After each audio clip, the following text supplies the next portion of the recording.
Hello, everyone. Welcome to another episode of Nick Files. I am your host, Nick Mulay. And first off, I just want to say sorry that we weren't able to do a show last week because, again, I had a commitment that I had to follow through. But today we're going to follow exactly where we kind of left off now about 2 weeks ago. I'm hoping that this will be the final part of this, but we're going to be focusing on part 3 of Mansfield, Ohio. And what's could be better, by the way, speaking of which, than having this as the 50th episode. So, man, can't believe it. We made it to 50 episodes so far. Seems like yesterday I just started the first episode. So, I guess the good part is here's to another 50. Let's see if we can try to make it to the triple digits to episode 100. So, I didn't really have too much planned exactly of what I would do for the 50th. I think I'm gonna rather wait till we get to episode 100. So we'll see. I got plenty of time to really think it over. Uh, very quickly, just before we get started on anything, let me give some shout outs. What's up, Sam? Great to see you. Pickle Tom! What's up, Natalie? What's going on, Eric? So, just two other things I want to bring up before we get started. First off, my heart goes out for a lot of our paranormal friends and anyone else that we know down in Florida and now Georgia that's currently being affected by a Hurricane Idalia. I think now it's just only a category 2, or no, I think it's a category 1. So even though it's a lot weaker, unfortunately it has caused a lot of power outages as well as numerous damage. I heard the storm surge was at least about 9 feet. So my heart does go out for everybody who is being affected. Sam, I'm not sure about you, but I heard that it might actually be affecting the Carolinas soon. So hopefully you're safe as well, since I know you're in South Carolina. And yeah, just everybody stay safe out there, and hopefully this storm will go through. Although it's been difficult to kind of track all these different tropical systems because there's just been so many of them lately, both out in the Atlantic and the Pacific. It's crazy. What's going on, Charles? Good to see you. It's raining like hell, so it sounds like you guys are already kind of getting the outskirts of Idalia. The only other thing too I could hope for is that hopefully it also weakens hopefully it weakens while it's on land. Oh yeah, Eric, definitely check in with them every once in a while to let so just to make sure that they're okay. So, anyways, like I said, so for today's episode, we're going to be focusing on part 3 of Mansfield, Ohio. I was hope. Oh wow, look at that. Okay, so hang on. I'm sorry, I just got to bring this up. Right on Georgia line, beginning of Savannah. Okay, so you're right on the Georgia South Carolina border. Okay, all right then. Well, as like I said, sending prayers out, hopefully, and just most importantly, stay safe. So, like I said, for today, we're going to hopefully try to make this the last part of part 3 of Mansfield, Ohio. And the reason why I was also a couple minutes late before I got started was because, sorry, I thought someone just walked into the house. I guess that might have been my parents. So, anyways, so we're going to try to we're going to make this a part 3 and hopefully the last part because there's quite some other locations that I really want to. Wait. Oh, Dad just showed up. Oh, you guys couldn't see that, but I was getting a little bit nervous there. So yeah, there's a lot of other locations that I definitely would like to try to cover soon. Next couple episodes. In fact, before we end today's episode, I do have an announcement, and this is actually going to be quite the transition because we're going to be kind of making a change of focus for several episodes, not necessarily starting next week, but the week afterwards. I'll explain more about it before we end the show. The other reason too why we had to end this, why I had to start this relatively late was, I'm sure if you guys remember, I was having some technical difficulties last show where the pictures were not really showing up on some of the slideshows, except for maybe like at the beginning. I think I just realized that it was because I had the flash drive connected, and I guess it didn't really serve a full connection. I'm not really sure. But fortunately, this time, I did a few tests on them before I went live, so they should be working fine. So we shouldn't be having that technical issue anymore. So without further ado, let me just get this fun thing going with the sharing. So, all right, what do we here we go. So the first one we got, let's see. Sorry, I'm just trying to it's just giving me a little bit of frustration right now. Okay, there we go. Now we got it. So the first location I got for today is what's known as the Main Street United Methodist Church in Mansfield. So obviously, like I said, Mansfield is known to have a number of historic churches. So I think that's it's interesting that there's quite a number of them. So to begin with things, the Main Street Evangelical Church started in 1903 as a mission of the Evangelical Association at the Mount Corey Conference. Pastor Wendell S. Mills and his wife Jeanette arrived in Mansfield in August 1903 to start a mission of the Evangelical Association Church. The YMCA Assembly Room was used while negotiations were carried on for the South Main Street property during that year. Finally, in 1904, the property was purchased for $2,500, and Harlan Jones drew up plans for the $10,000 church. The site purchased was already well known since 1814, when Reverend Van Emmer preached the first, or Emer, that's how you say his last name, preached the first camp meeting service in Mansfield. The cornerstone was laid on June 3rd, 1905, and the church rapidly became known as the Church on the Hill. The sandstone and foundation were quarried in Cavallo along the Mohican River, and the brick was hydraulically pressed and burned by a Cleveland firm. Although the original depth for church lot and furnishings amounted to only $13,907.93 on the day of the dedication of the new building, December 10th, 31 people made pledges, the largest which was $25. Pastor Mills remarked that funds were in sight, but they could be seen only by a telescope. It was finally paid off in 1914. Originally, the church had two Norman towers, but leaking roofs were a constant problem, and in 1910, they were cut down and roofed over. The beautiful art windows were designed by the Bryant Art Glass Company of Columbus and are now incorporated in the present sanctuary, which was completed in 1959 on the same site.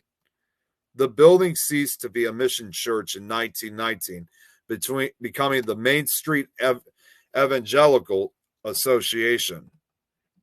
The old church then was remodeled in 1924, and steel beams had to be added to strengthen the roof in 1949 and again in 1953. The last service that was held in the old sanctuary was held in the old sanctuary on April 13th, 1958. The building was raised to make way for the present sanctuary, dedicated on October 11th, 1959.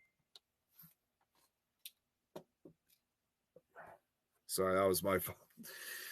Unfortunately, the early church records were destroyed by a fire at the New Method Stove Company, where Clark Smith, church secretary, had them in his desk.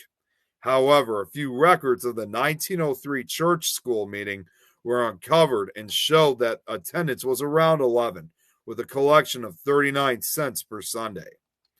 On November 16, 1946, the Evangelical Church merged with the United Brethren in Johnstown, Pennsylvania, and the church name became the Main Street Evangelical United Brethren Church. Another merger, this time with the Methodist Church, came in 1968, giving it the present name Main Street United Methodist Church. And once again, like I said, since I'm presenting several locations, this was meant to be a rather quick one. So we'll just get right down to the next one. Let's see here. Just before we get to the next slideshow, let's give some more shout outs because I see there's more comments in the feed. So who do we got now this time? Oh, thank you, Sam. Very much appreciate it. Got a better handle on figuring all the computer stuff than I do. Yep, that's exactly what I've grown accustomed to it. So, yep, I pretty much know how to handle this. When you have an unknown error, there's not really at least an error out there anywhere on earth that I can't eventually solve and figure out. Oh, thanks, Sam. Always appreciate it. Hey, what's going on, Kate? Great to see you here. Hello, Darren. Rita, duct tape, Nick. Oh, God. Here we go with the duct tape again. Man, was that such a fun show last night. If you guys didn't know, for those that don't understand it, we were doing another show last night. And for the majority of the show, I mean, although we were talking about a particular horror film, we also started these whole jokes about duct tape. So before, for the longest time, just like I said on the show last night, before it was all about Gorilla Glue. Now it's about duct tape. What's going on, Robert? Good to see you. So hang on, let me get the next slideshow going. You know what? As a matter of fact, just out of curiosity, how many do I didn't even count how many we had. So just want to see, because I'm just hoping this will last for the majority of the show. So bear with me for just a minute. Bear with me for just a minute, guys. So 1, 2, 3, 5, 6.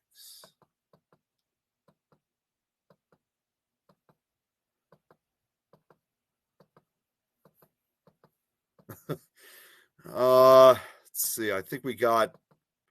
Oh man. Okay, for some reason I am getting this. Sometimes PowerPoint acts really strange. It was like there's all these copies here that that is just bizarre. All right. Well, what we're gonna have to do is just proceed. If there's any technical issues by opening these slides up, good part is I can just reopen them, so it won't be that big of a deal. It only takes just like 2 minutes to, well, if not even that, just like literally a minute to just set it all up. Because for some reason some of the pages were not opening. But I think the good part is, fortunately, is that I was able to get these resaved onto my laptop, so it shouldn't be an issue reopening them. Yeah, it does stick a lot, the duct tape, Sam. Duct tape is like the far side, dark side holds everything together. That is a good one, Robert. I did not even think of that one. Wish I could have thought about that on the show last night. All right, so give me a second here with the next slideshow. It's just like the Force. That's a pretty good one.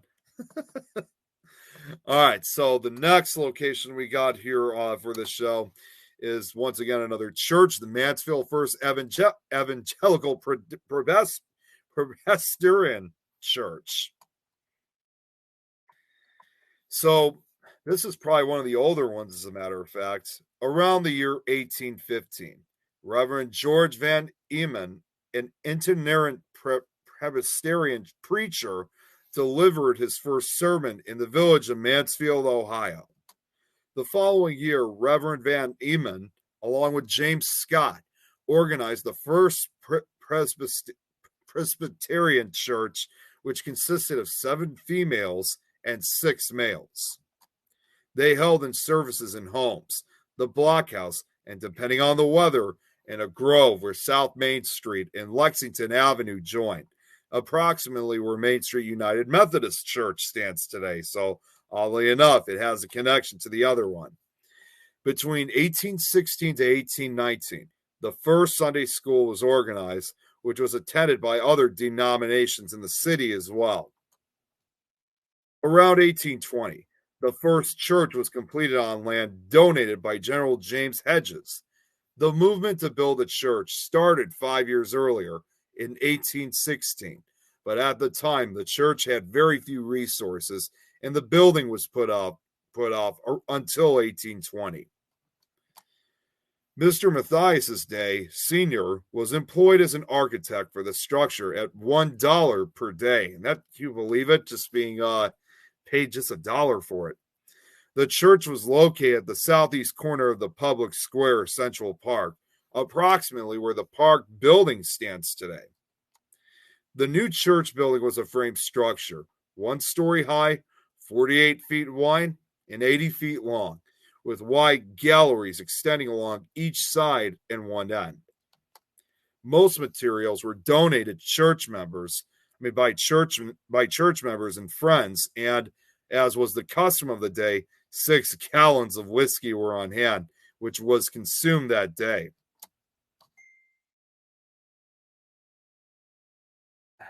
Sorry.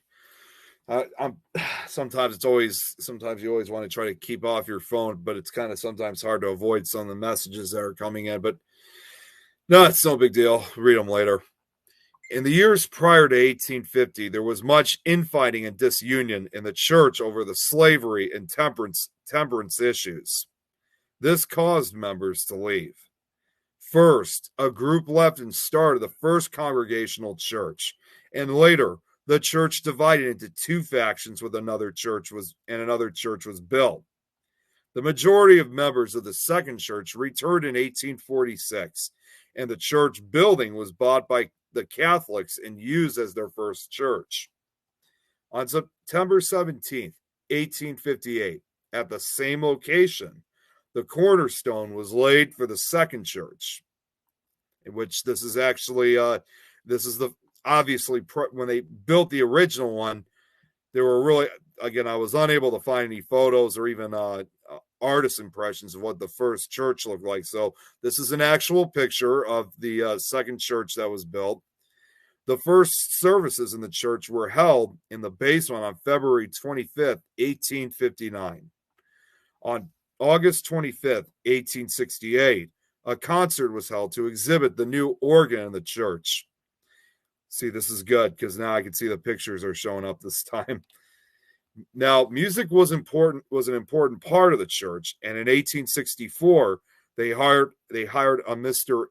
Ingersoll at $150 a year to play the organ, lead the singing, and give instruction in music to all the congregation who wished to attend. Monthly concerts were given on Tuesday evenings at this time. On May 14th, 1893, a new stone First Presbyterian Church on North Mulberry was dedicated, which was across the street from the United Presbyterian Church. These buildings, sadly, however, are both gone today. So, and it's definitely a shame to see those go because they definitely do look like very beautiful churches indeed. The parking garage for the Mansfield-Richland County Public Library sits where the United Presbyterian Church once stood, and across the street from where the First Presbyterian Church once stood is more parking. The building of the church was met with so much discouragement that Peter Bisman offered to contribute 1/10 of the cost of the building. According to newspaper accounts of the church, elegance greeted the eye on every side. Among the beautiful effects are the north and south windows, known as the Cohen windows, costing $1,000, and the Purdy windows $600. The church also included 384 electric bulbs, 250 gas jets, and all of which can be lighted at the same time. The building cost $70,000 and money well expanded. The structure from the outside is very pleasing. In 1958, a merger combined the Presbyterian Church of the USA with the United Presbyterian Church of North America was effected. The First Presbyterian Church then became the First United Presbyterian Church, and the United Presbyterian Church became the Linden Road Presbyterian Church. Geez, it went through a hell of a lot of different names. But as far as for today, in 1964, a new church was constructed on South Trimble Road at a cost of $844,438, which was completed in 1965. Today, the church is known as Mansfield First Evangelical Presbyterian Church. And strangely enough, even when I was going online, they didn't really have that many modern photographs of this church. So I thought that was kind of odd. So that was another short one. Let's see. Okay, so that was the next one. Oh my God, Robert Hickman is Presbyterian. You will get your tongue tied every time. I know, right? All right, so let me get again these these slideshows that I have here that are all throughout Mansfield are relatively short. So that's why I'm hoping that again by doing these slideshows today that we would this is getting okay. So what I'm going to do, there's something going on here, but what I'm going to do first is I'll get the next slideshow ready. And then as soon as we're done with this one, this is a really short one. I didn't have enough time to really get this straightened out while I was getting myself ready. But for whatever reason, some of the pages are saying file not found. That was probably when I opened them when it was still connected to the flash drive. So I'm probably going to have to reopen these ones again. But fortunately, I got another slideshow all ready to go. So let's get through this one, and then afterwards, I'm going to fix this problem. Okay, so on to slideshow number 3. So as for the third location, and it's obvious it's a location that has to be viewed, is the Mansfield Cemetery, which, surprisingly, I think we've actually passed it a number of times while we've been in Mansfield, and we just never really had the chance to really check it out. But again, even for a cemetery like this, its history is pretty short. Just before I get started.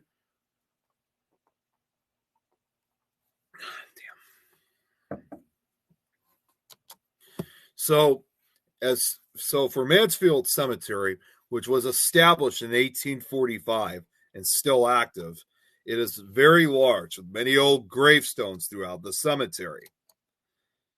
In 1909, a group of men came together and put forth the idea that Mansfield needed a mausoleum. John Wheel and R.S. Barr were responsible for this project. Also on the board of trustees was F.H. Marquis, G.P. Cross, and Huntington Brown. And that, strangely enough, he was the only one I was able to find a picture of. It was said Mansfield needed to keep up with communities like Buffalo, Cleveland, Toledo, Detroit, Columbus, Springfield, Illinois. I added the name of the state for that one because there's a lot of, as we all know, there's a lot of towns that go by the name Springfield and others, and that the mausoleum would be perpetually cared for and maintained by an endowment fund, which will be placed in the hands of the association of the owners as trustees. The interest of this fund will be sufficient to pay all expenses of keeping up the building for all time. The Mansfield Mausoleum Association, which began selling compartments immediately. 2 years later, in May of 1911, a contract was awarded to Simon Small and Sons to begin work at once on the mausoleum. John Wheel designed the structure, which would hold 480 crypts, and it was located in the southwest part of the Mansfield Cemetery. Maps indicate it was located in Block 34. A little less than a year later, in April of 1912, the public was invited to view the completed Mansfield Mausoleum. It was described as an imposing structure, the exterior being of Bedford limestone, and is 86 feet front by 54 feet deep. And this was the only map I was really able to find of the mausoleum during its early days. The inside is of marble of 3 different shades. The interior is lighted by cathedral windows, which throw a softened light over the mosaic tile floor and the compartments. The structure also included a large chapel hall, from which led 4 burial halls on which face the sections of compartments. Now, the mausoleum was dedicated on April 28th, at which the Reverend G.A.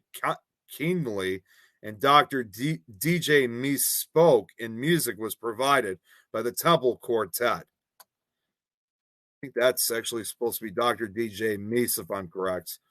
A large crowd visited the mausoleum on the rainy Sunday afternoon, and hundreds had seen it since it was open to the public 2 weeks prior. The first service to be held in the mausoleum was for John Henry Cross. Around 1940, the building became a concern of the Mansfield Cemetery Association when the builders ceased to do anything about its upkeep. According to cemetery caretaker John McGinty in 1962, the Mansfield Mausoleum Company was to have hired the Mansfield Cemetery Association a $45,000 endowment for it, but the money was not received. The Cemetery Association tried to clean up the mausoleum and make repairs, but the cost of a thorough renovation would have been between $40,000 and $60,000 in 1962. It was decided that this was not cost effective, and the mausoleum was condemned and razed. The cemetery provided new burial plots for the deceased in the mausoleum. And that was, again, this is exactly what I meant. This was a relatively short one. It wasn't really much about the cemetery, but at least it had some part of it. Was the only history I was able to find on this particular cemetery. So it was more about the mausoleum more than anything. So Robert looks like Steve Harvey. Yeah, he kind of does a little bit. Let's see, is that like there's an Elm Street in every town? I don't know. Okay, so now I got to go through this again. I'm not sure what's going on with these pages here, but hang on one second, because okay, this might take a minute, guys. So sometimes I always hate it when you try to open these damn things, and they don't cooperate, or they're not opening like they're supposed to. So hang on, I'll take care of this. All right, now which one was this? Because it says file not found. Again, this must have been when I still had it on the flash drive. Okay, Mansfield first. Okay.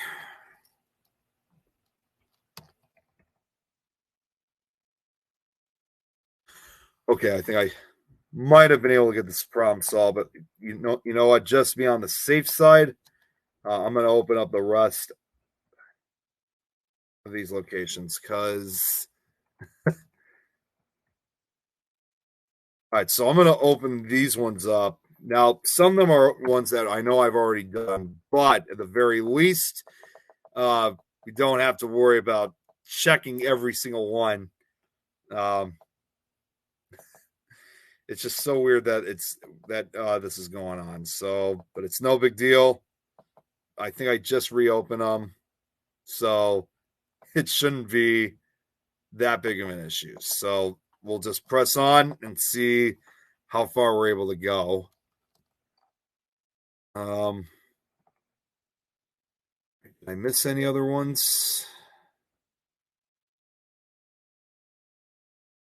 Let's be on the safe side. I'm going to open these ones too.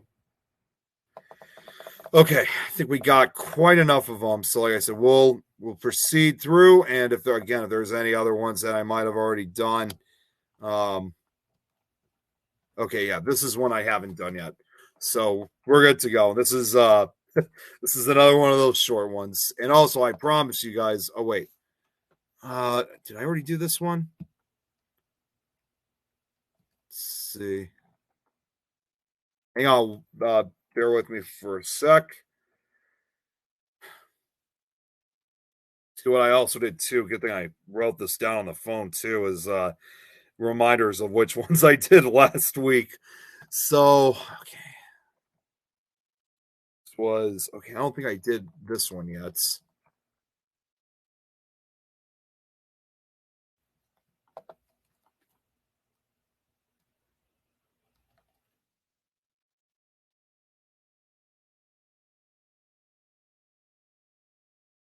I think I might have done this. Okay, you know what? Again, like I said, it doesn't really matter. So let's continue then. I got the next one all ready to go, and all right, I think we should be set now. Ah, damn it.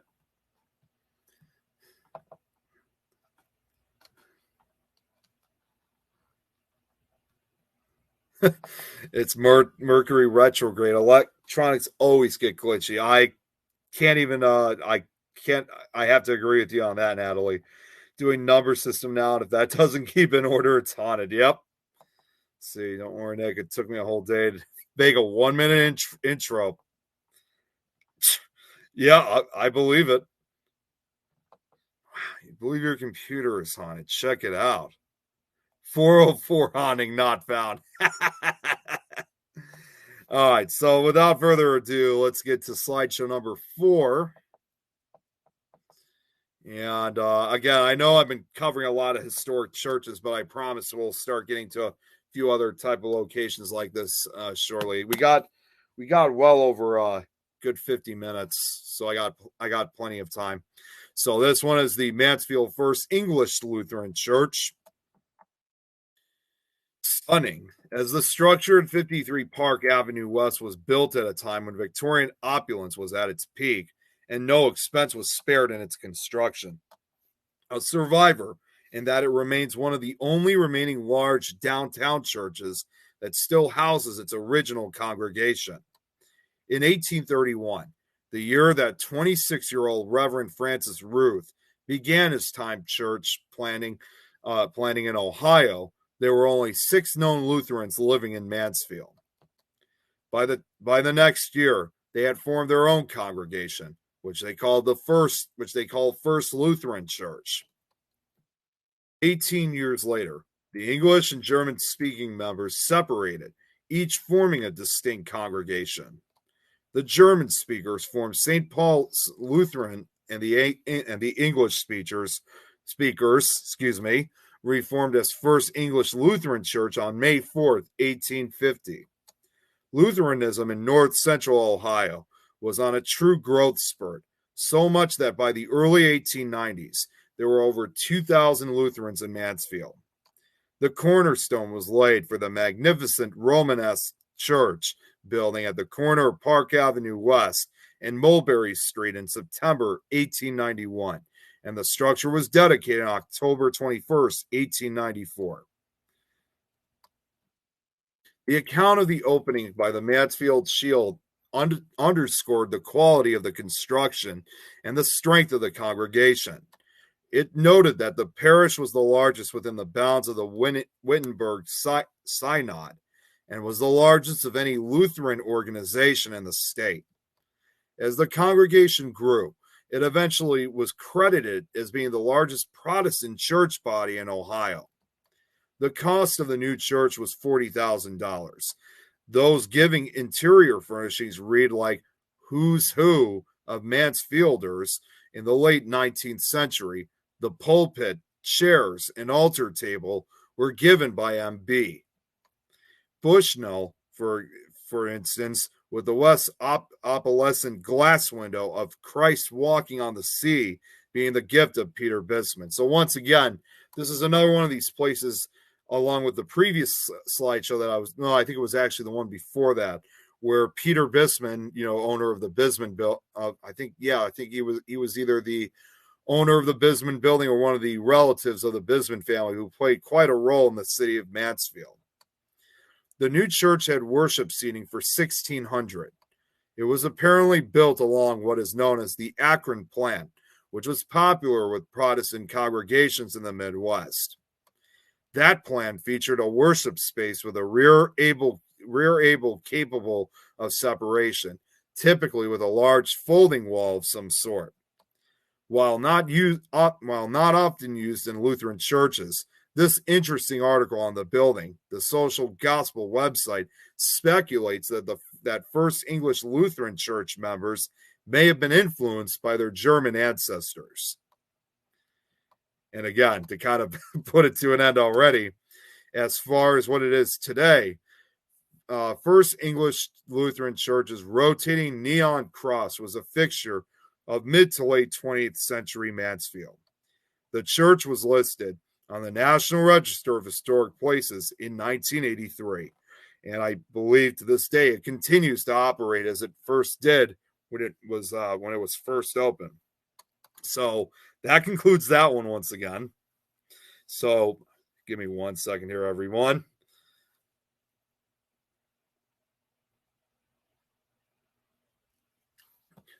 Yeah, that's awesome. Who doesn't like hearing about old churches? There's always something so fascinating about their history.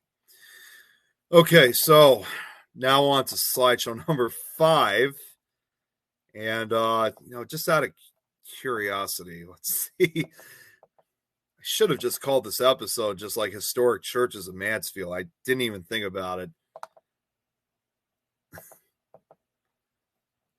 So after that one, we just did this one. Here we go. All right. So for slideshow number 5, on a second. Yeah, they definitely are. They definitely are. And guess what? I got yet another one for you, Sam. Again, story's not that long. It's history, but still worth presenting. So next one we got here is the First Congregational Church in Mansfield itself. And I know it has quite a similar title to some of the other churches I brought up, but this is actually quite a different church. So the history on this one was due to disagreements on social issues, church members split once again from the Presbyterian Church around 1833 and formed a society and obtained a temporary place of worship in an upper room of the warehouse at E.P. Sturgis. The First Congregational Church in Mansfield, Ohio, was organized on April 3rd, 1835, by Reverend Everton Judson and Reverend Enoch Conger. Oh, I forgot I had photos of these ones. The church advocated opinions on temperance, anti-slavery, and other reforms, which caused most opposition both I can't even say that word. Ecclesiastical, I can't even say it, and social in the community. The first structure for the church was built shortly after its organization. A 4-acre site was bought on Park Avenue West, then West Market Street for $750. The same site was the home of the church until a 1942 fire. A brick meeting house was built with a basement for lecture and Sabbath school purposes, and later a parsonage was erected on the grounds. It was said the church could seat about 500 and was one of the finest church edifices in the state at the time. In 1855, the church was enlarged, including an audience room 42 by 73 feet, a ladies' parlor 25 feet square, and a pastor's study. Disaster sadly struck in August of 1870 when Reverend E.B. Fairfield noticed sparks coming from the roof of the church building. By the time firemen had arrived, the church was already lost, and they focused their efforts on saving the neighboring structures. The library belonging to the pastor and seats and books in the lecture room and Sabbath school were saved, but a beautiful organ was lost. Plans had already been made to replace the church the next fall, and subscriptions for that purpose had already been made in the amounts of $30,000 or $40,000. Construction began immediately, and nearly 3 years later, on June 8th, 1873, the church was dedicated. The church was nearly destroyed, however, by another fire the month before its dedication, which is just crazy to think. Mrs. Proctor, who lived near the church, noticed a light inside on the night of May 10th and raised alarm.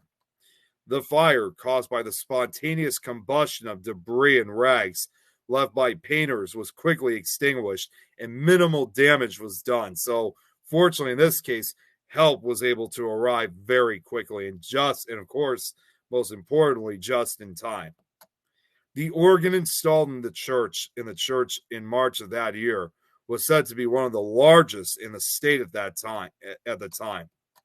The manufacturer, Samuel S. Hamill, was on hand for its installation. The case was a black walnut, and the organ measured 16 feet in width, 29 inches in height. At about 12 feet from front to rear, which gotta say, that is a massive organ. Definitely. The church stood for 69 years until the early morning hours of February 17th, 1942.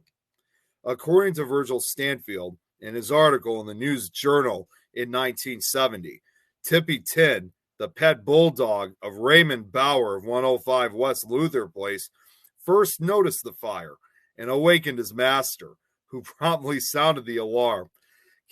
Even though the church was lost, Tippy Tin was awarded with a hamburger at the Max Diner. Can you believe it? The fact that even though they weren't able to save this church either, it was all alerted from a pet bulldog. I mean, where do you hear that very often? When it comes to these type of fires that occur in buildings, it all was alerted from a dog who saw it first. That's pretty crazy to think, but also kind of cute too, and certainly very special. In addition to the church, the library and a painting of Auntie Bradford were also destroyed. Bradford, a former slave, most of her $2,000 estate to the library of the First Congregational Church and the Sunday School Library was named after her. After the fire, the church sold the property for $75,000. Also after the fire, church services were held for a few weeks in the auditorium of John Simpson Jr. High School and later in the Park Avenue Baptist Church until July of 1950. In March of 1951, services began at the new Congregation Church on Marion Avenue at Millsboro Road, and the church was officially dedicated June 24th to July 1st of that year. Now, again, being another short one as far as where it's at today, to this day, the church continues to run services. So that's the end of that one once again. All right, so what do we got here next? I love Sam's comments. Bring it on. All right, so now she's funny how they preach good book but didn't rule by it. If you put 10 different people off different religions and let them all read scrolls and what they will perceive it as taught to have been and written different, same higher power from which they all read. That's interesting that you said that, Sam, because you do make a good point on that. It doesn't really matter, no matter what type of religion it is, and they it may be reading differently, but it's still the same higher power regardless of their religious background or whatever. What's going on, Annette? No big deal. There's still a lot that I'm going to be presenting, so don't worry about that. You feel like you have missed a lot. Before actually I get to the next slideshow, I got to get up for just a second because the light back here was switched off, so give me 1 second here, guys. Okay.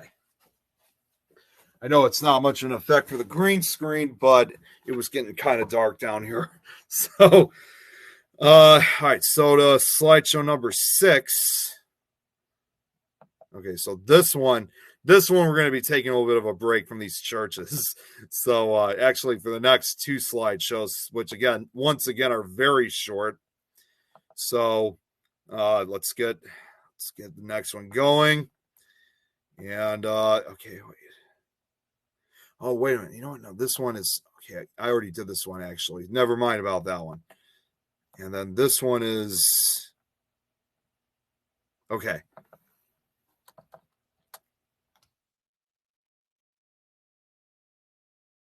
All right, we're all set with the next one going.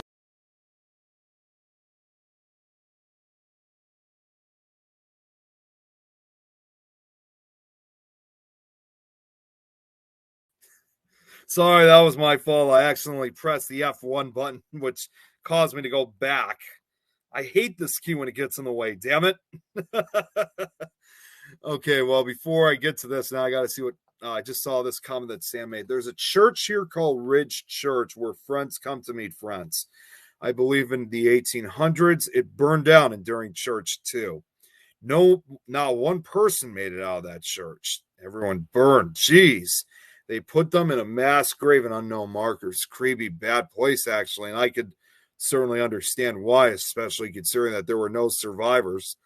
I'm gonna have to look up that church since you brought it up, Sam, because that might be something that would be interesting in presenting for a future episode.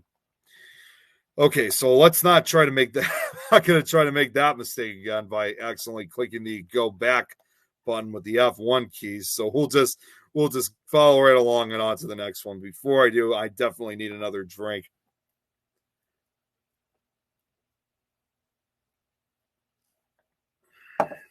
All right, so like I said, we're going to take a short break from all these historic churches, and this time focus on what's called the Fraser House, which it doesn't seem much. The history's not very long on this one either. Like I said, this is probably the shortest of them that I got, but I'll still present it anyway, regardless.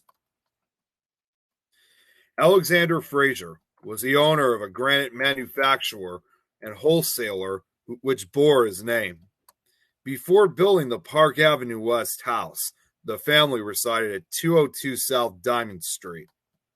He was born about 1860 in Kincardineshire, Scotland, and learned the granite and marble business in Aberdeen. Fraser then immigrated to the United States about 1889 with his wife, Maria.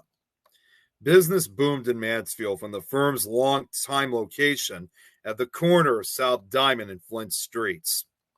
Both of the Fraser sons were educated at the prestigious Phillips Andover Academy. Dr. Herbert Fraser then studied in Scotland and later became an internationally known speaker and writer on trade policies and head of the economics department at Swarthmore College. The Fraser's house was built about 1910 and was designed by Mansfield architect Frank B. Hirsch. This was the only historic photograph I was able to find of this house. In this case, it was actually the staircase. Hirsch, a Richland County native, attended Ohio Northern University and began his architectural practice in Mansfield in the late 1890s.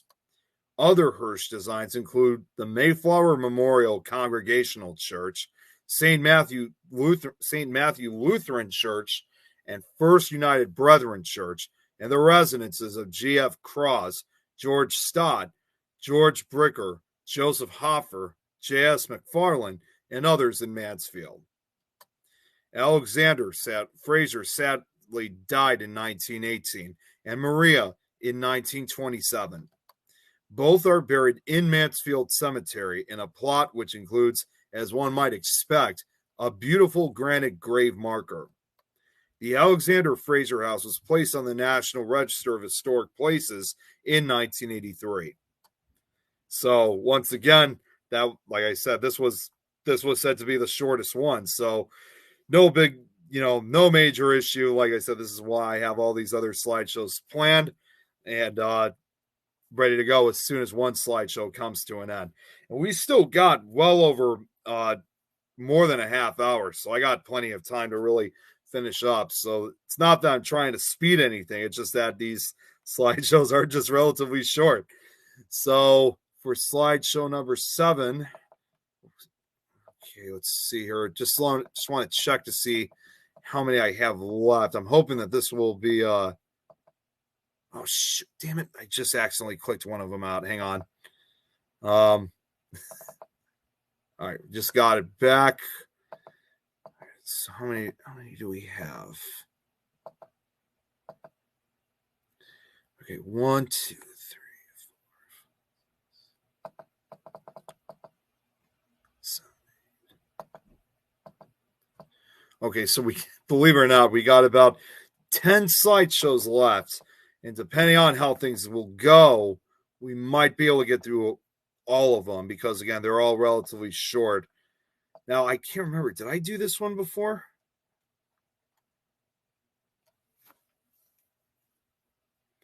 Okay, you know what? Now that I'm thinking about it, I don't think I did.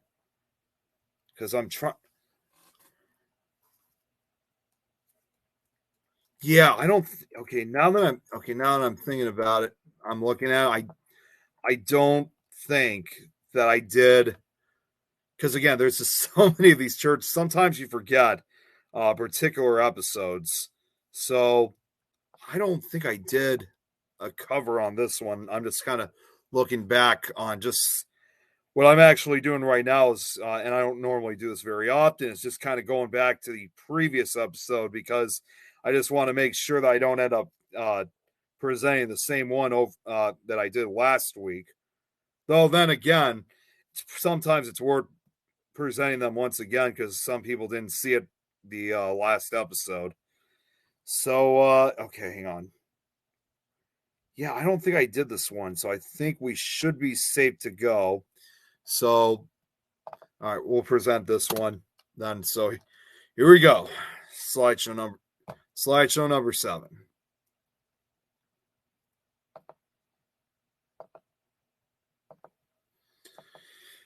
Okay, so it's been quite a journey. I gotta admit. So the next one I got, this is back to the historic churches once again, what's known as the Central United Methodist Church in Mansfield.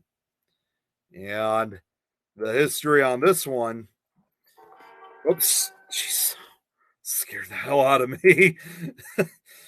A new church is usually created out of some major disagreement or a change in religious doctrine in which a portion of the congregation does not agree. This doesn't appear to be the case when the Central Methodist Church was created in 1905. Methodism had been growing so fast that it was necessary for a second church to be erected in Mansfield, Ohio. The only hint of unhappiness is mentioned. The only hint of unhappiness is mentioned on March 8th, in which a small article in the News Journal mentions a second meeting at the home of Edward S. Nail being called for the First Methodist Church. The meeting is said to have been precipitated at this time by the passing of resolutions at a recent meeting of the church trustees to expend a large amount of money in completely remodeling the present church edifice. The Congregation of Central Methodist Church was established that same year at the home of E.S. Nail when 127 members of the First Methodist Church withdrew to set up a second downtown Mansfield. Organizers believed that the move was necessary to grow Methodism in Mansfield. Things moved quickly after this initial meeting at the Nail home. On March 21st, organizers for the new church attended a school board meeting and arranged for the use of the high school auditorium for $17.50 a month to conduct devotional services. On March 23rd, the members leaving First Methodist met for the last time at a Thursday evening prayer meeting. It appears, interestingly enough, there were no hard feelings. Towards the end of the meeting, The members leaving were asked to stand, and L.A. Palmer was called upon to offer a prayer to them. Next, those staying were asked to stand, and Mr. C.L. Van Cleve prayed for those individuals. The meeting came to a close with the two groups singing, "Blessed be the tie that binds." Van Cleve, also superintendent of the Mansfield Public Schools, took charge of the new congregation. At a meeting on May 25th, members decided to purchase the lot in the corner of Park Avenue West and Sycamore Street for $7,000 and $7,420. The lot was once part of the recently raised John Sherman estate. In October, the North Ohio Conference of the Methodist Episcopal Church was held in Shelby. The Reverend Stephen K. Mahon from Massillon was appointed pastor of the young congregation.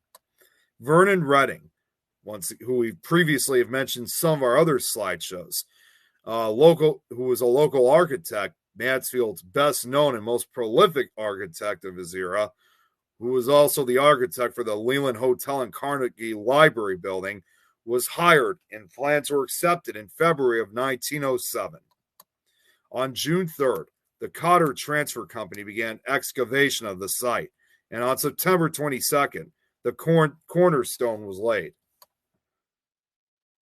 On April 5th, 1908, 3 years since the church held its first service, enough of the church was completed to move from the high school auditorium to their new home on the corner of Park Avenue West and Sycamore.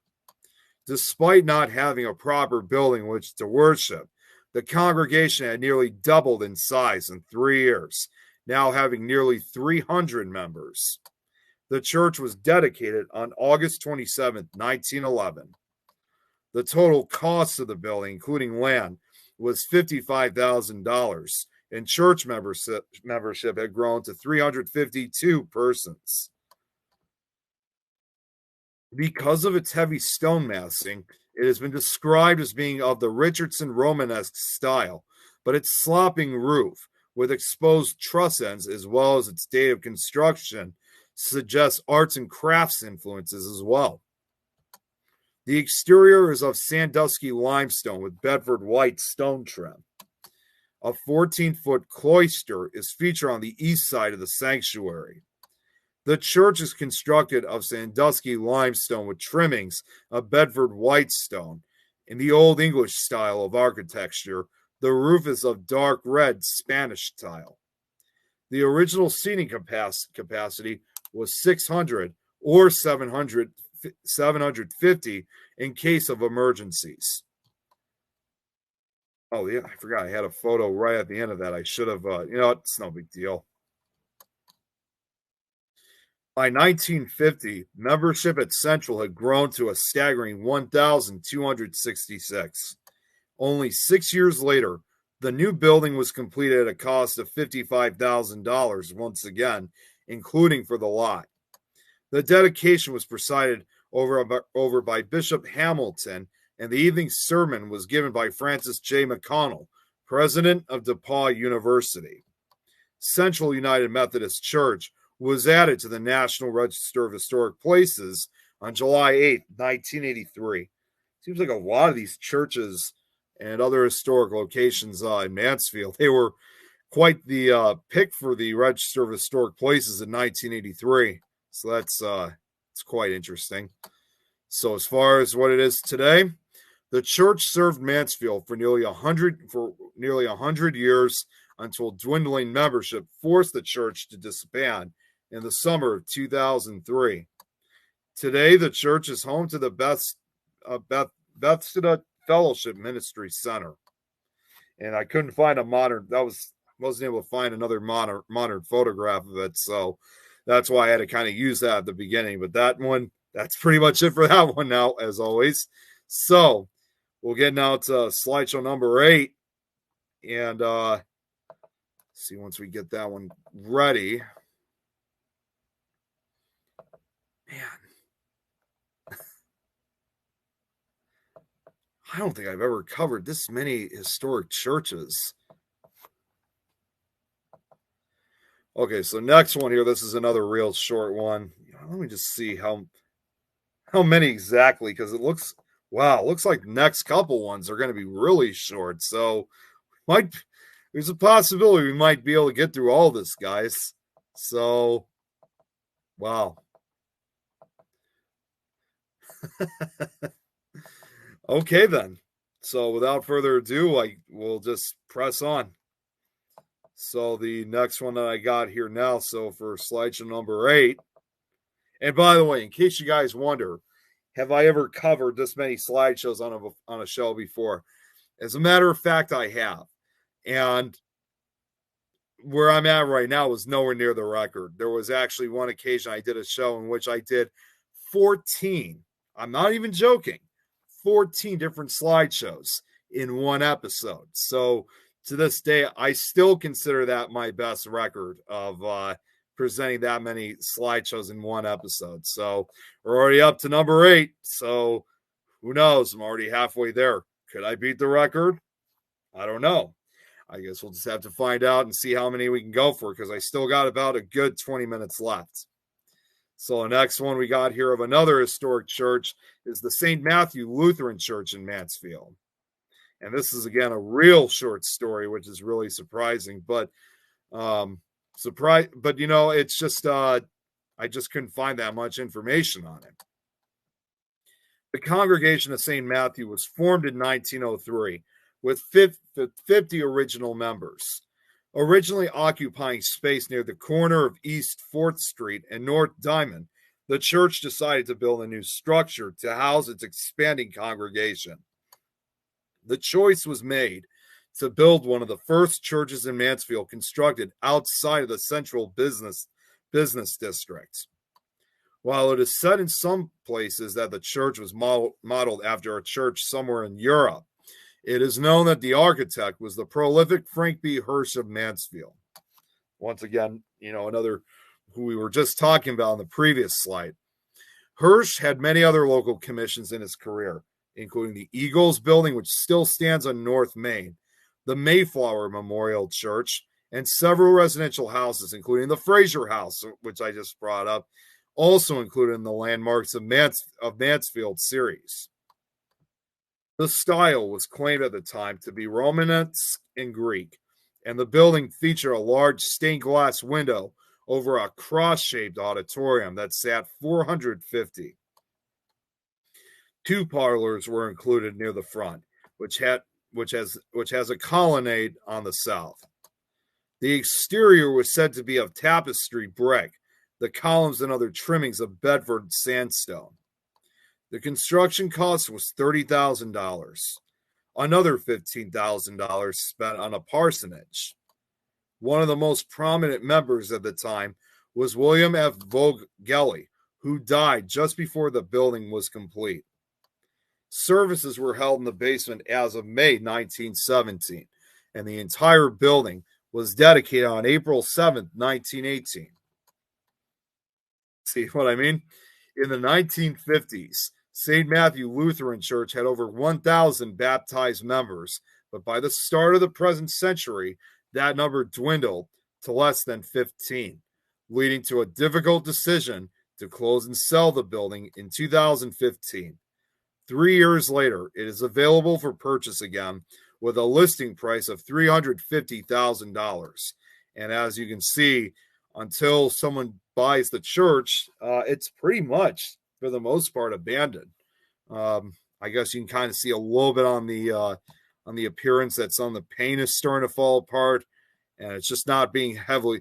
The brick areas obviously still look, and even the windows still look pretty good, but it just seems like it's just kind of sitting there being exposed to the elements. So, like I said, this was a real short one, so that is it for that one. So we'll get right now down to slideshow number 9, catching up. So let's see this next one here, and this is actually one we were just mentioning in the I think it was the slideshow before this one. And okay, just want to make sure, because again, I did write it down. This isn't one I already covered, if I'm right. Okay, no, I didn't. Okay, so on to slideshow number 9.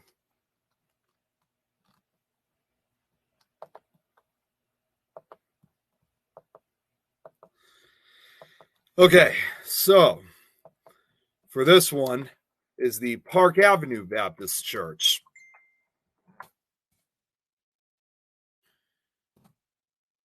Now, the congregation of Market Street Baptist Church built their large brick two-tower church at the northwest corner of then Market and Walnut Streets in 1863 in the middle of the Civil War.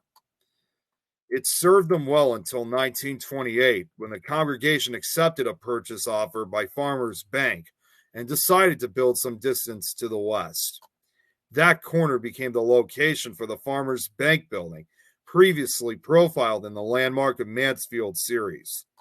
When it was finished in 1929, the Park Avenue Baptist Church building was referred to as one of the most beautiful churches in Ohio. Oh, see, I always hate when those pictures come up right at the last second. Those funds joined with others on hand to give what was then Park Avenue Baptist Church the opportunity to go all out on their new building. At a cost of $205,000, the structure was designed along English church models and built of variegated Bedford limestone with Gothic detailing. The firm of Althouse and Jones was at the top of their game in designing Park Avenue Baptist, as the detailing closely adheres to traditional style guidelines. It was built by Simon Small and Sons, the Mansfield firm responsible for many of the city's larger stone construction projects. The interior was finished in the Jacobean style, with stained glass windows, vaulted arches, and ceiling murals. It also boasted a brand new $12,000 Skinner organ at its dedication. The service that day included a sermon by the minister of the Tremont Baptist Church in Boston. The educational wing housed 47 rooms with a capacity of 600 church school attendees. Park Avenue Baptist Church was added to the National Register of Historic Places once again in 1983. And as far as what it is today, still standing at 296 Park Avenue West and now home to a Christian congregation known as Mosaic since 2009, the structure has long been unique to the community. When it was built, it housed the only local Baptist church, and it also reflected an architectural style which was not seen in other Mansfield religious buildings before or since. And that's officially it. That concludes slideshow number 9. So we're just a few slideshows away before we beat the next before we beat this record. Here is slideshow number 10. Oh my goodness. this is quite crazy to think that I'm almost there. We'll see. We're getting there. All right, so let me get the next one going.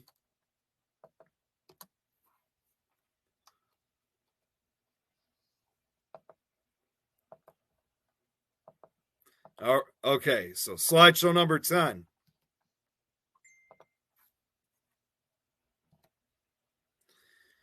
So this one we'll be talking about is the Main Street United Methodist Church in Mansfield, and this is another real short one. So the Main Street Evangelical Church. Oh wait, didn't I already? Oh wait a minute. Wait. What the hell am I doing? I already did this one. Okay, did not mean to do that one. Yeah, I was gonna say. Yeah, didn't I? Yep. This is okay. Damn it! What did I just do? I don't know what the hell that was, but we're gonna. I can't believe it. I guess I must have accidentally got that mixed up. All right, never mind about that one. I already just did that one, so we'll just go right to this one. This will be slideshow number 10. Here we go. All right, we just got a few minutes left, so I should have enough. All right, so this one is the Mitchell Chapel AME Church, and also in Mansfield, which has quite the unusual shape compared to a lot of the others that I've covered. But the story on this one is that on October 27, 1896, the Mitchell African Methodist Episcopal, AME, so this is also one of their African American churches, was dedicated on Glessner Avenue. But the church's history goes back many years before this. The earliest records of the church in Mansfield, Ohio, were said to be in the possession of the late Alice Poindexter Cole, but no minutes were kept. The church met briefly on Diamond Street, and the earliest members were Ada Beaumont, Flora Davis, Mary Dunmore, Mr. and Mrs. James Edmonds, Julia Evans, Liggins Jones, John Liggins, and Maria and Thomas Wilson. It is also rumored that the group met in the old Presbyterian church, later in a tinning shop owned by Mr. Runyon, before moving to Glessner Avenue, which was then Pine Street. In early history taken from A.A. Graham's History of Richland County, Ohio, published in 1880, the African Methodist Episcopal Church is located on East Diamond Street. It is not at present owned by the congregation, which is small, numbering only about 20 members. It was organized at that place in 1875. The principal members being George Conley, Philip Harris, Judge Sheffield, William Stewart, and Mrs. Rachel Stewart and Mrs. Isaac Pleasance. The ministers have been Reverend Armhouse, Neely Jackson, William McAdoo, N.L. Bray, and J.W. Jackson. The Sunday school connected with this church was organized by Mr. L.J. Bonner in 1865. And in the basement of the Presbyterian Church, Mr. Bonar was superintendent for several years. After him, Isaac Pleasance had occupied that position acceptably. The membership is about 31. While the parishioners were on Diamond Street, it was decided that a larger and better suited building was needed, and a group was put together to search for a proper location. A building was found on Pine Street, now Glessner Avenue, and after discovering the building owner was George F. Carpenter, a group went to meet with him. Oh, I forgot I had a photo of him. He allowed them use of the building free of charge. Later, a church was erected and the land was deeded over to H.E. Bell, the attorney and trustee of the church estate. In November of 1948, Reverend F.D. Barnes became the 31st minister to serve the congregation. It was determined that the original building was beyond repair, and a decision was made that it be razed in 1950. That same year, construction of a new building began. The second building was dedicated on September 23rd, 1951, and the congregation stayed at this location at 151 Glessner Avenue for almost 50 years before moving to their current location at 182 South Adams Street. And that's, once again, all I was able to find the history of this one. So, again, it's sometimes this is just all I have when it comes to these particular locations. Okay, so I got about 9 minutes left, and wow, we're getting real close. See, might be able to have time. Well, actually, no, I don't know about this one. Might be able to have time to at least do two more before we have to close up for tonight. So this is going to be the last one. Okay, so this is the last one that involves a church. And then finally, we'll end actually with a haunted location. And this is actually quite a good one.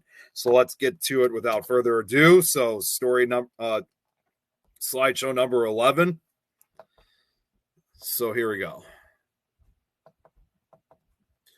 All right, so the final historic church I have here from this collection of slideshows is the St. Peter's Church in Mansfield.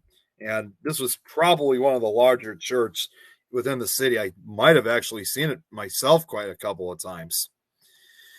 So for the last 100 years, the 125 feet high towers of the landmark St. Peter's Catholic Church have themselves done double duty, standing sentinel over the central part of Mansfield, Ohio, while at the same time encouraging passersby to look in a heavenly direction. The building sits near an intersection that has been home to a Catholic church and school for almost 17 decades. The first local mass was celebrated in 1850, and the first church purchased by the Presbyterians was located on Mulberry Street, just north of the current elementary school. In June of 1870, the cornerstone was laid for a second brick church that cost the congregation $35,000. Sadly, and again, like most of these other historic churches that I've covered, tragically, that building was lost in an 1889 fire. The same year, a new combination church and school building was erected in what is now the church parking lot at the corner of First and Mulberry. The church itself was on the building's second floor. During the second decade of the 20th century and during the pastorate of Father Ferdinand Schreiber, the decision was made to construct a church proper, and property was acquired, lot by lot, to make that happen. That effort included successfully petitioning City Council to vacate the former colorfully named Strawberry Alley, which ran through the proposed building site. The choice was made to spare no expense in erecting a magnificent edifice.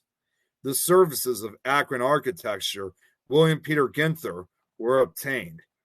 Ginther designed over 500 Roman Catholic churches, schools, and accessory buildings across the country, particularly in Ohio, Pennsylvania, Indiana, California, Virginia, and New York. Many of these showed heavy influences of classic styles from Europe. He had earlier made a tour of the continent, including the cities of Rome, Milan, Paris, Venice, Florence, London, Berlin, and Vienna. His work included the very large St. Bernard's Catholic Church in Akron, which might be considered St. Peter's architectural cousin, which I can see why it has a very similar appearance to it. The plans for the church were nothing short of startling. The proposed building was 90 feet by 150 feet in size, fronted with a full pedimented porch supported by Corinthian-style columns and topped with the two cross-top towers. The Richardsonian Romanesque exterior was to be of Berea sandstone, also known as Amherst Blue Sandstone. Berea sandstone is named for quarries near that city. It is fine-grained, with angular, not rounded grains, and is still quarried near Amherst. The Berea formed when sand was carried by streams into the Ohio Sea from the Canadian Shield to the north and from the Catskill Delta to the east. Many large public buildings in Ohio, including the Auglaize County Courthouse in Wapakoneta, are built from this type of stone. The building contractor was Albert Burkhart from Columbus and cost over $100,000. An additional $50,000 plus in interior furnishings were added, with Carrara marble columns, baptismal font, and other features coming from the noted McBride Studio, which had offices in New York City and Pietrasanta, Italy. Individuals, families, and church organizations donated specific items, including a replica of Michelangelo's Pieta. The cornerstone was laid on May 14, 1911, a landmark day in Mansfield church history. According to the parish's excellent historical overview on its website, the line of march was north on Mulberry to 4th, to Main to North Park, and past the courthouse and back to the church. It's kind of odd. I must have accidentally caused some confusion when I tried putting the transitions in. Different societies and visiting Catholics from nearby towns marched in the parade. The music was furnished by the city band and the military band of the Knights of St. John. The streets were lined with thousands of citizens. At 3 p.m., Bishop John P. Farrelly of Cleveland officiated at the laying of the cornerstone of the new church. Delayed 5 years by World War I, The church was completed in 1916, and on September 16, 1917, St. Peter's was dedicated, also by Bishop Varelli. At the conclusion of the dedicatory service, the Te Deum was sung. In 1979, St. Peter's was officially listed on the National Register of Historic Places. So this is one of the few locations where it was not added in 1983. So I know it was still kind of around that same time, but at least it wasn't the same year. So, but as far as for what it is today, on May 15th, 2011, the parish celebrated the 100th anniversary of the cornerstone laying. The stained glass windows were further delayed in completion and shipment when their place of manufacture, Munich, Germany. The company responsible for the windows, Email Free Studios, is still in business in 2017. Magnificent murals on the interior were painted by Hungarian artist Janos Bernat, and his American wife Martha created the wonderful Stations of the Cross which grace its walls. And that is officially it. Unfortunately, I was hoping that I would have a few more minutes just to try to get through one final slideshow, but sadly, we are out of time, so I only got a minute left. Oh, hello, they're a little bit unright. Good. This is the first time I think I've ever seen you on this show. So, I always say for any newcomers that tune in, welcome. All right, so as much as I was hoping to finally finish up Mansfield, I guess I'm going to have to do eventually a part 4. However, a part 4, it's going to be a long time before I get to that because I wanted to make the announcements that I was making earlier before I was going to end tonight. I was still going to keep that right until right before we ended the show. So it's actually a combination of two. So next week, we're going to be covering next week. We're going to be doing a certain special type of slideshow. And this is actually something that I have not tried before. As many of you know, whenever I do my shows like this with Nick Files, unlike many other podcast shows, well, there's a few kind of like this. I very rarely, if ever, really had any guests on Nick Files because it's always about the presentations, understandably. But we're actually going to do something that, again, it's never really been done before. What I'm actually going to do is, with next week being the first week of September, this is a slideshow. This is actually one of the few slideshows that I will be showing pretty much annually. I pretty much show annually every year. This year is the second year I'm going to be doing it. Obviously, last year was the first. And it's actually dedication to one of the worst. We're going to be taking it a whole different direction. Still going to be history, but it's going to be focusing on one of the worst tragedies in American history, natural disaster, involving natural disasters in American history. And we'll be covering, if some of you guys probably may have heard of this, and kind of ironic enough, with all these hurricanes, typhoons, and tropical storms that are happening right now, we're actually going to be covering the Great Galveston Hurricane of 1900. And man, I got to tell you right now, when I did it last year, it was quite a real powerful presentation. So I decided this was going to be one I was going to cover close to the anniversary of the Galveston Hurricane. So it's not going to be on the actual day because September 8th this year is on a Friday. So it's most likely, I'm probably actually going to start even a little bit earlier, as a matter of fact. This is most likely going to be a 2-hour presentation. But in addition to me talking about this is where I said I want to go back quickly to, like, when I said about that I rarely have anybody on the show. We're actually going to be making this a combination between Nick Files and also To the Grave and Back. So for the first time ever, I'm actually going to be having a few other show hosts on this show, Lois, Rosie, and Grizzly.